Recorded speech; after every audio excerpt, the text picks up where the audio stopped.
to be working on Sega's Out Run from 1986. This is a really fun game, and I can't wait to get started. And yes, that is a moving blanket underneath it because it's really heavy and really difficult to move. Okay, first things first, you could see I'm missing the emblem from the steering wheel, so I bought one on eBay for a cheap price and just put some double-sided tape on the back, applied it to the wheel, and we are good to go with that part of the project.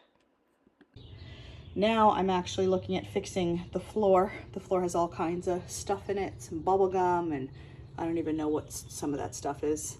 I unscrewed all 10 of these screws that are here, but unfortunately it wraps around and I had to tilt the game back, which was a little bit of a challenge because there are screws on the bottom as well. Just letting you know that, so if you try to get it off, you need to do so by tipping the game back, thereby exposing the wood of the game. The next step I'm going to do is just take this blade here and I'm going to pry underneath. I already started a little bit. I'm going to lift this up. This was just resting nicely on here, and when I gave it a tug, it came off. It opened up, and so there is a screw or a bolt in there, but I'm going to leave it just like that for now, and I'm going to work on trying to get these two out. And then I'm going to work on trying to get those two out. Otherwise, I might just cut around the block and try and fit a new piece of vinyl on. As you can see, I found this security torque screw bit that is actually really helpful. You just have to see that there's a hole in there in order to accommodate for the little button that's in the center of the two screws, those bolts, and then it'll come right out. Next, it's on to cleaning the gas pedal. As you could tell, it's pretty worn out, and I think just an easy sanding will take care of that. I'm going to leave the brake pedal alone. Don't forget to wear eye protection and a mask like I forgot when doing something like this. All right, you could see right there all the leftover grossness from getting stuck underneath the pedal over the years. It's nasty. And then if you look in here, this looks like it's just a block of wood, but the security that they're using there is a square bit, which I happen to have. There's a square one, but it's not flat. I'm not sure if it's going to work. It seems to be catching, unfortunately, so I got to work on that.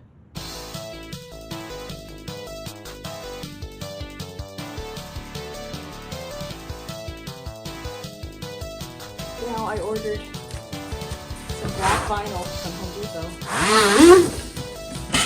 A little bigger than the size I need. So I'm going to roll it out.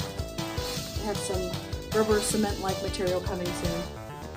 I'm going to apply it to the back of this, and I'm going to apply it to the surface here. And then I'll stick them together.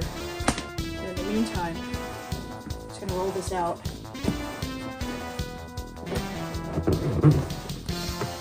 See how it's going to look.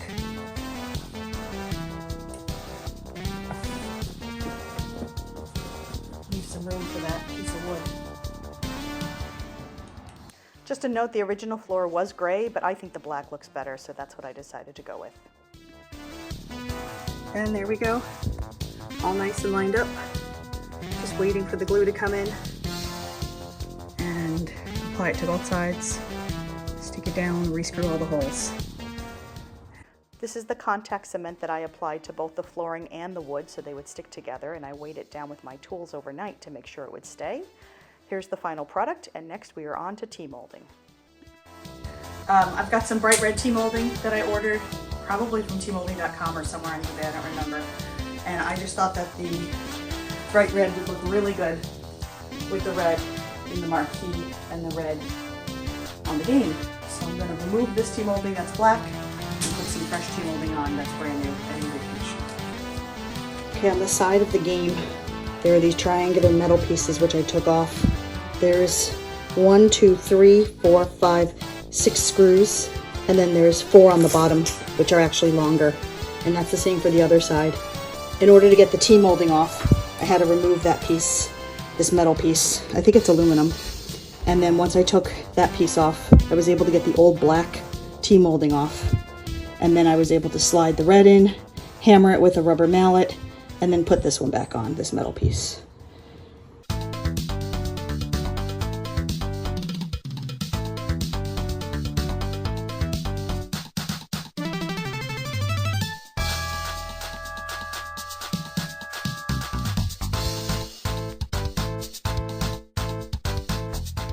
Time for the other side.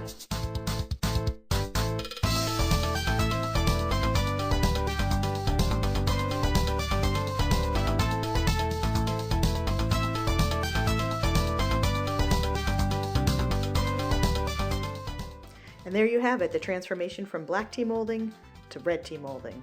Looks awesome.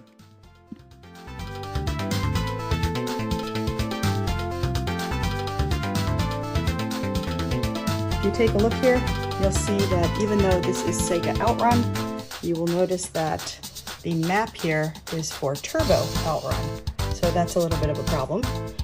Additionally, it doesn't quite fit the area. And I've got a couple of cigarette marks here. So I'm really hoping that the new map that I got will cover these cigarette burns and make it look nicer. So let's see what we got in the box. Okay, I'm back. Here we go. Let's take a look at what was delivered.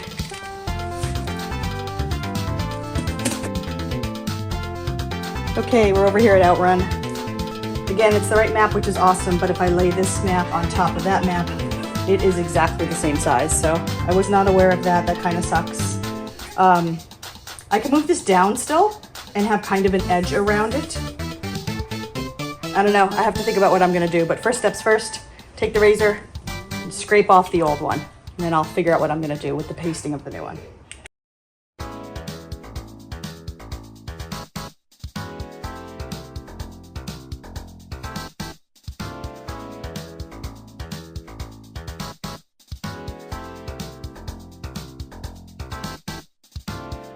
Okay, sticker's off. I've got my razor again. Put a little glue on. Let it sit for a minute or two. Maybe 3. All right, here we go. Pretty clean. Looks good. Ready to go. And the next phase will just be to put on the sticker. I think I'm gonna put it on lower like this to hide the burns, even though there is a burn up here.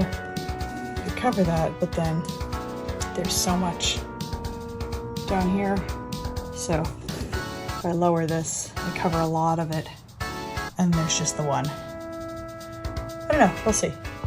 I finally decided to put a piece of black vinyl underneath the map in order to cover the cigarette burns. In order to do that, I needed a flexible ruler and a pair of scissors. Here's the final product. What do you think? I'm actually really happy with it, and I'm glad I decided to use the vinyl. The final part of this project is to repaint the coin doors. They were scratched up a little beyond what I was happy with, and I thought, why not just fix them? So the first part is to remove them from their hinges and take the coin box out. It looks really complicated, but it's not once you take a lot of pictures and write down where everything goes. Make sure you keep track of where the electronics connect also. Once you remove the coin box door, you're going to want to remove the lock that is also inserted into it. That's an easy thing. The harder part is when you're taking apart the coin door assembly. You're going to want to take one side off and then the other, and make sure you keep track of all of the parts so you know how to rebuild it when you are reassembling it. Eventually, you should have a coin door that looks like this, empty of all parts. Don't forget that lock. And here you have the components that make it up.